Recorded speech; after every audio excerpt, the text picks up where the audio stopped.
আসসালামু আলাইকুম। আজকে আমি লাউয়ের সেমাই রান্না করছিলাম, সেই জন্য ভাবলাম আপনাদের জন্য ভিডিও রেডি করে রাখি একটা। প্রথমে লাউটা ধুয়ে এভাবে ছিলে নিলাম, তারপর একটা নারকেল কোড়ানি দিয়ে সুন্দর করে কুড়িয়ে নিলাম।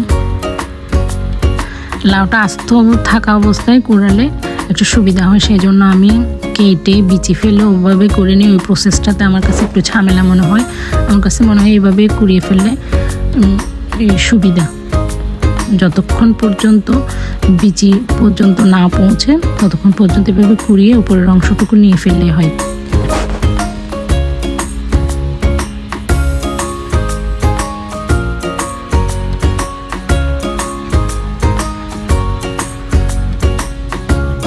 গামলাতে আমার একটু অসুবিধা হচ্ছিল, সেই জন্য আমি ট্রে নিয়েছি।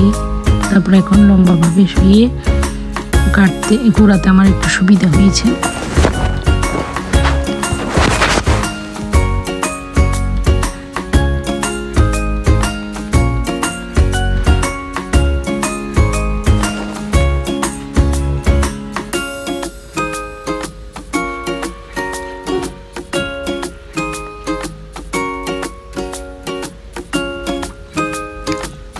এরপর সেমাইগুলো দেখতে অনেক বেশি লম্বা হয়েছে, আমি সেজন্য একটা কাঁচির সাহায্যে এগুলো একটু ছোট করে নিয়েছি।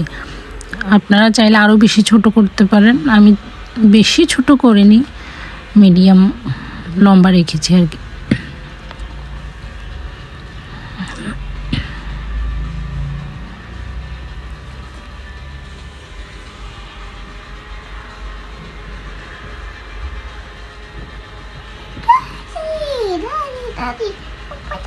এরপর আমি একটা গাজর এড করলাম, গাজর দিলে কালারটা সুন্দর আসে,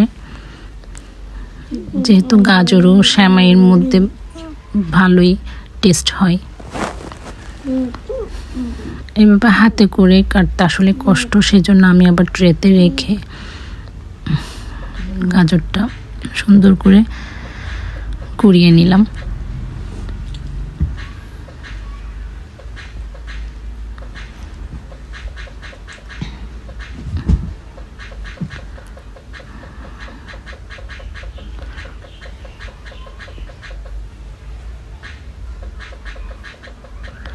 গাজর কোড়ানো শেষে আমি গেলাম নারকেল কাটতে। নারকেল আসলে ছিল না বাসায় কোড়ানো, নারকেল কেটে কুড়িয়ে নিলাম।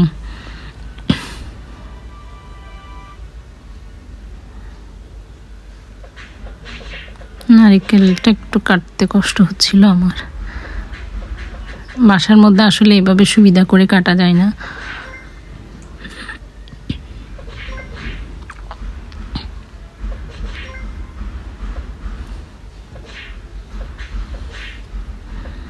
নারকেলের পানিটা আসলে অনেক মিষ্টি ছিল।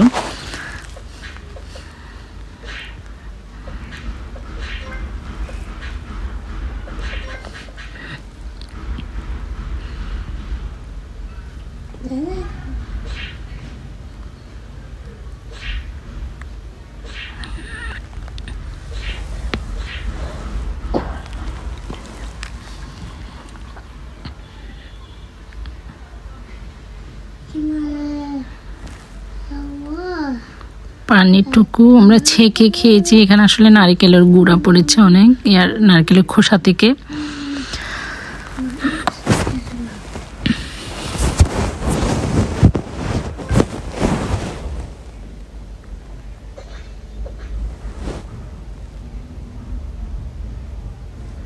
এরপর কুড়ানোর পালা।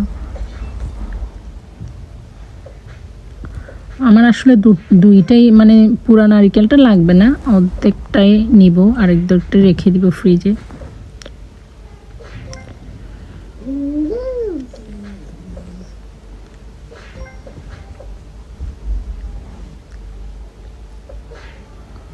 ভিডিওটা আর একটু শর্ট করা উচিত ছিল, আমি আসলে প্রথমবার হিসেবে লং করে ফেলছি মনে হচ্ছে।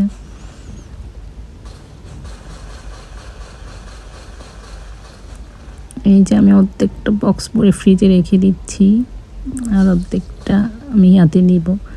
সেমাইয়ে দিব।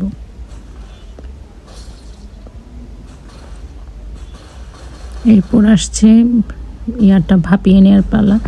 গরম পানি সিদ্ধ করতে দিছি, ওইখানের মধ্যেই সেমাইটুকু দিয়ে ভাপিয়ে নিছি আমি, যেন কাঁচা গন্ধটা না থাকে। গাজর বা লাউয়ের কাঁচা সবজির একটা কাঁচা গন্ধ থাকে, ওটা যেন না থাকে, সেই জন্য সুন্দর করে ভাপিয়ে নিছি।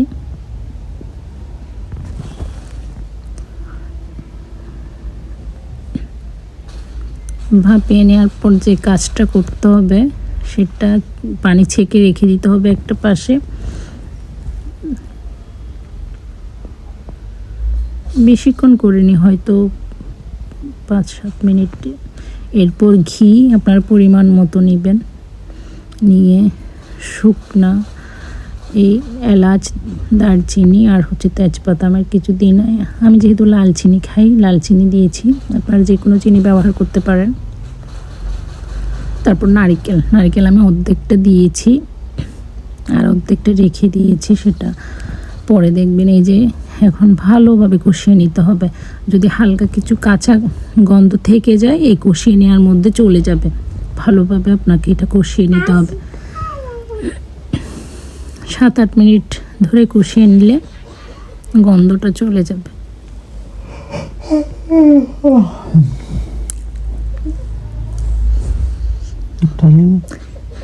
এরপর হচ্ছে দুধ গরম করে নিচ্ছি। দুধটা আপনার যতটুকু প্রয়োজন ওটুকু গরম করে ঠান্ডা করতে দিবেন। এই যে আমি ঠান্ডা করতে দিছি, এখন অনেকটা ঠান্ডা হয়ে আসছে। এই ঠান্ডা দুধের মধ্যে এটা মেশাতে হবে, চুলার মধ্যে না। অনেকেই চুলার মধ্যে মেশাই, সেক্ষেত্রে দুধটা ছাড়া ছাড়া হয়ে যায়, অর্থাৎ কি বলে, দুধ নষ্ট হয়ে গেলে যেভাবে হয় ওরকম হয়ে যায়, কিন্তু নষ্ট হয় না, ওটা ছানা ভেদে যায় আর কি, আলাদাভাবে ছানাটা আলাদা হয়ে যায়। সেই জন্য ঠান্ডা করে এই জিনিসটা দিতে হবে। যে আমার ঘিটার উপর দিয়ে যে আমি নারকেলটা এইভাবেই দিয়েছি, দেখতে সুন্দর লাগবে, খেতেও একটু ভালো লাগে। আপনারা চাইলে এভাবে ঠান্ডা করে ফ্রিজে রেখে দিতে পারেন, আর নাইলে এইভাবেও খেতে পারেন। যেহেতু আমার হাজব্যান্ড ঠান্ডা খেতে পছন্দ করে, সেজন্য আমরা একটু ঠান্ডা হইলে ফ্রিজে রাখবো কিছুক্ষণ, তারপর খাবো। সেমাইটা অনেক টেস্টি হয়, দেখতেও অনেক সুন্দর লাগে। আমি কোনো সয়াবিন তেল বা কিছু ইউজ করিনি, ঘিয়ের মধ্যে করেছি। আপনারা ওইটাই চেষ্টা করবেন, তাহলে সুন্দরও হয়, খেতেও মজা হয়। সয়াবিন তেল দেয়া যায়, সমস্যা নাই, যাদের হাতের কাছে থাকবে না তারা, ঘি থাকবে না তারা দিবেন। আমি একটা বাটিতে নিলাম, একটু রাউনাফের আব্বুকে টেস্ট করানোর জন্য নিয়ে যাচ্ছি।